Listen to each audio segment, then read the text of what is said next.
बोध कहानियाँ होती हैं वो सत्य की दूर से आती प्रतिध्वनियाँ हैं। एक सूक्ष्म सा इशारा, एक नाजुक सा धागा जिन्हें खोजते रहना होगा। तब कहानी धीरे धीरे अपने खजाने हमारे लिए खोलने लगेगी। ऐसा कुछ जादू है इनमें। अगर हम इन कहानियों को वैसे ही लें जैसी ये दिखाई देती हैं, तो फिर हम इनके संपूर्ण अर्थ से चूक जाएंगे। प्रत्यक्ष वास्तविक नहीं है, वास्तविक छिपा है, बड़े ही गहरे में छिपा है।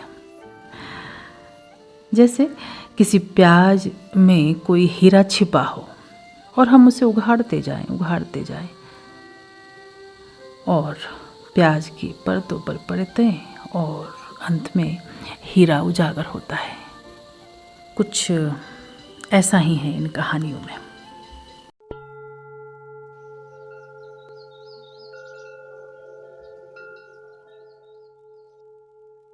विचार व्यक्ति को मुक्त करता है, उसे व्यक्ति बनाता है, लेकिन शोषण के लिए तो भीड़ चाहिए। भीड़ का अनुगमन करने वाले दुर्बल चित्त व्यक्ति चाहिए। इसीलिए विचार की हत्या की जाती है और विश्वास को पाला पोसा जाता है। लेकिन धर्म विश्वास नहीं है, विवेक है। वह अंधापन नहीं है, आंखों का उपचार है। आज की बोध कथा में फिर से स्वागत है ओशो सांजेन मेडिटेशन सेंटर की ओर से। कुछ ऐसी ही बात इस बोध कथा में है। तो आज की बोध कथा, एक बूढ़ी औरत बहुत बीमार थी। घर में वो अकेले ही रहती थी, इसलिए बहुत सारी कठिनाइयों का उसे सामना करना पड़ता था। एक दिन सुबह सुबह ही दो अत्यंत भद्र और धार्मिक दिखने वाली महिलाएं उनके पास आईं। उनके माथों पर चंदन था, हाथों में रुद्राक्ष की मालाएं थीं और वे अपने ओठों से सतत ही राम का नाम लिए जाती थी। उन्होंने आकर उस बूढ़ी औरत की सेवा करनी शुरू कर दी और कहा, परमात्मा की प्रार्थना से सब ठीक हो जाएगा। विश्वास शक्ति है और विश्वास कभी निष्फल नहीं जाता है। उस सीधी स्त्री ने उनकी बातों पर विश्वास कर लिया। फिर वो अकेले भी थी। अकेला व्यक्ति किसी पर विश्वास करना चाहता है और वो पीड़ा में भी थी। पीड़ा में मनुष्य का मन सहज ही विश्वासी हो जाता है। उन अपरिचित महिलाओं ने दिन भर उनकी सेवा की। सेवा और दिन भर की धार्मिक बातों के कारण उस स्त्री का विश्वास और भी बढ़ गया। फिर रात्रि में उन महिलाओं के निर्देशानुसार वो एक चादर ओढ़कर भूमि पर लेट गई ताकि उसके स्वास्थ्य के लिए परमात्मा से प्रार्थना की जा सके। खूब सारी धूप अगरबत्तियां जलाई गई, सुगंध छिड़की गई और एक महिला उसके सर पर हाथ रखकर अबूझ मंत्रों का उच्चार करने लगी। और फिर मंत्रों की एक सुरी ध्वनि ने उस स्त्री को थोड़ी ही देर में सुला दिया। आधी रात को जब उसकी नींद खुली, घर में अंधकार था। उसने दिया जलाया तो पाया कि वे अपरिचित महिलाएं न मालूम कब की चली जा चुकी हैं।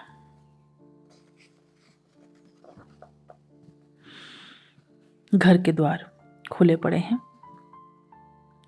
और उसकी तिजोरी भी टूटी पड़ी है। विश्वास अवश्य ही फलदायी हुआ था, उस स्त्री के लिए तो नहीं, लेकिन उन धूर्त महिलाओं के लिए। इसमें कोई आश्चर्य की बात नहीं है, क्योंकि विश्वास सदा ही धूर्तों को फलदायी हुआ है। ये थी आज की बोध कथा। जैसा कि शुरू में ही बात हुई कि धर्म विश्वास नहीं है, विवेक है।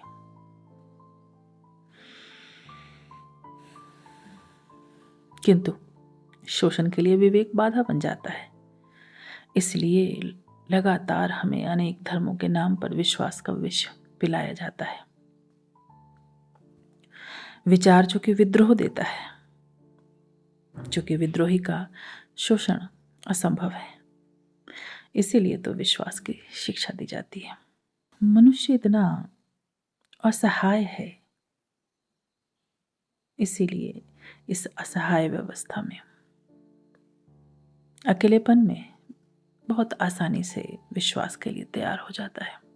और ये स्थिति शोषकों के लिए, स्वार्थियों के लिए निश्चय ही स्वर्ण अवसर बन जाती है। देखते हैं हम धर्म के नाम पर कितना कुछ चलता है। आजकल कहना चाहिए कि जितनी बाबागिरी चलती है, और हम ही तो लोग हैं जो वहां उपस्थित हैं, वही भावुक विश्वासी लोग, क्योंकि कुछ करने में श्रम है, दिल विश्वास करना चाहता है। इतने प्रमाद से, इतने आलस्य से हम भरे हुए हैं कि लगता है सब हो जाए, और इसका ही फायदा उठाया जाता है। सदा ऐसा ही हुआ है। धर्म कहना चाहिए कि धूर्तों के हाथ में चला गया है, और यही कारण है कि जगत में इतना अधर्म है। धर्म की जब तक विश्वास से मुक्ति नहीं होगी, तब तक वास्तविक धर्म का जन्म नहीं हो सकता है।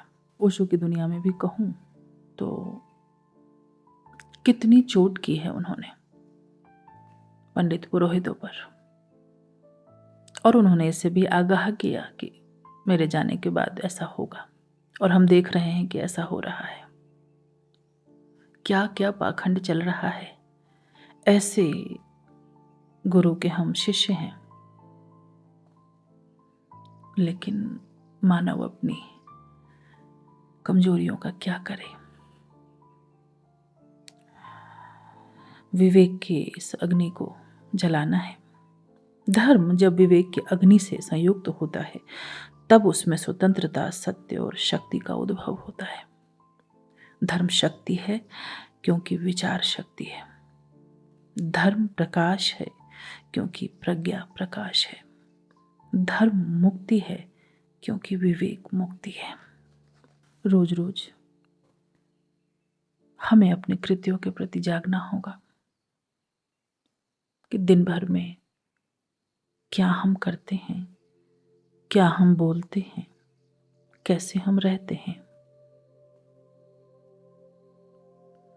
उसका रोज रोज आकलन जरूरी है, देखना जरूरी है। इन बोध कथाओं के माध्यम से यही प्रयास है कि इनको सुनकर शायद कोई ख्याल जागे।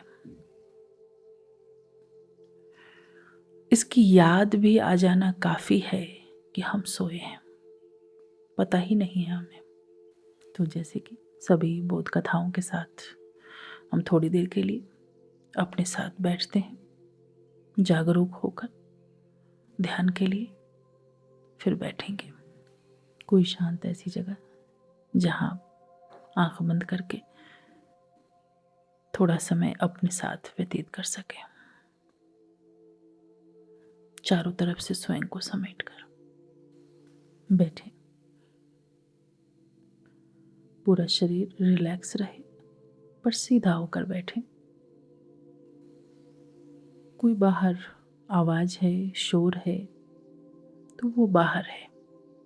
सबसे पहले स्वीकार भाव कि जो भी बाहर हो रहा है वह स्वीकार है, वह मेरे ध्यान में बाधा नहीं है। और फिर अपनी श्वास पर लौटाएं। नाक को छूती हुई श्वास भीतर और नाक को छूती हुई बाहर। श्वास बहुत सहयोगी है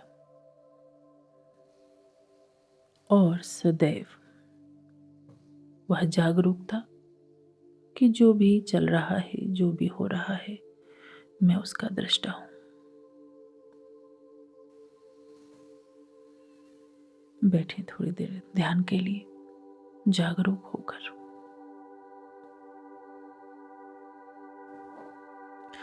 3 बेल्स के साथ सेशन पूरा हो जाएगा। बैठे।